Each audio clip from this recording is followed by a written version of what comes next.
রাষ্ট্রের পক্ষে পুষ্পস্তবক অর্পণ করছেন তরফদার মাহমুদুর রহমান, জেলা প্রশাসক ও বিজ্ঞ জেলা ম্যাজিস্ট্রেট, শেরপুর।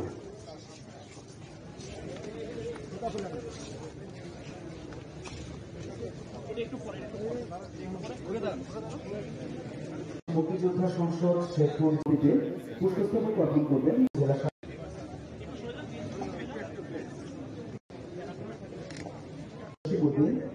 Civil surgeon. পুষ্পস্তবক অর্পণ করছেন মোহাম্মদ আমিনুল ইসলাম। যুবদল শ্রদ্ধা জানাবে বাংলাদেশ জাতীয়তাবাদী ছাত্র দলের নেতৃবৃন্দ,